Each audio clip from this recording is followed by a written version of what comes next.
రైతుల ఆర్తనాదాలతో మొదలైన ఈ తెలంగాణ వాసుల ఇబ్బందులు ఇవాళ చివరికి రైతులు కూడా ఇబ్బంది పడుతున్నారు.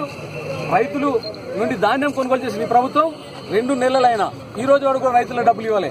పేరు గొప్ప ఊరు దిబ్బ అన్నట్టు 24 గంటలలో ధాన్యం డబ్బులు చేస్తున్న పోచారం శ్రీనివాసరెడ్డి గారు మీరు దోతి కట్టుకున్నంత మాత్రం రైతు బాంధవులు గారు మాట మీద నిల్చోగలిగితేనే రైతు బాంధవులు రైతుల బాధలు మీకు అర్థమవుతాయి. ఇలా ముఖ్యమంత్రి గారు ఏమి ఎరగనట్టు రైతుల పైసలు ఇంక ఇయ్యలేదా అంటున్నారు. 2 నెలలకెళ్ళి రైతులు ధర్నా చేస్తున్నారు, నిరాదీశాలు చేస్తున్నారు, డబ్బులు ఇమ్మని. మీకు సోయి లేదా? తెలంగాణ వస్తే రైతులు బాగుపడుతున్నట్టున్నాం. నిజాలు మీరేమంటారు? ఇవాళ పేపర్లు ఇచ్చి రైతుల డబ్బులు ఇచ్చేయండి అంటే మీ మంత్రి గారు ప్రకటించి 24 గంటలు ఇస్తామని దాన్ని పరిచయం చేస్తురా? కనీసం రోజు చూస్తురా? ఎన్ని వేల క్వింటాలు కొన్నాము, ఎన్ని లక్షల క్వింటాలు కొన్నాము, ఎప్పుడు డబ్బులు ఇవ్వాలని దిమాగ్ లేదు వీళ్ళకు రైతులకు. అంటే రైతులను మీరేం చేస్తున్నారు?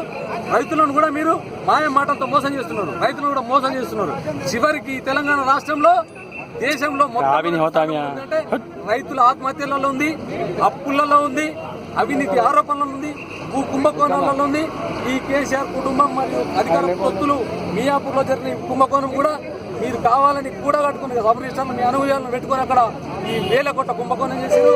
రైతులకు ఇవ్వాలంటే డబ్బు లేదు, 1000 కోట్ల రూపాయలు మాత్రం మీరు అక్కడ కుంభకోణాలు చేస్తున్నారు. అంటే కేవలం మీరు మీ కుటుంబ సభ్యులు మీ పార్టీ అన్యాయాలకు మాత్రమే బంగారు తెలంగాణ కోసం సాధిస్తున్నారు. అంటే తెలంగాణ ముసుగులో మీరు అధికారంలోకి వచ్చిన రాక్షసులు, రాబందులు. ఆ రోజు కాపలా కుక్కలుగా ఉంటా అన్నారు, ఈ రోజు కరిసే కుక్కలు అయిపోయారు మీరు. మిమ్మల్ని చూసే ప్రజలు ఈ సైనిక పరిస్థితి. కాబట్టి తెలంగాణ రాష్ట్ర సమితి నాయకులకు, తెలంగాణ రాష్ట్ర ప్రభుత్వానికి ముఖ్యమంత్రి గారు హెచ్చరిస్తున్నారు. 24 గంటల్లో రైతుల డబ్బులను పూర్తి స్థాయిలో ఇవ్వాలి.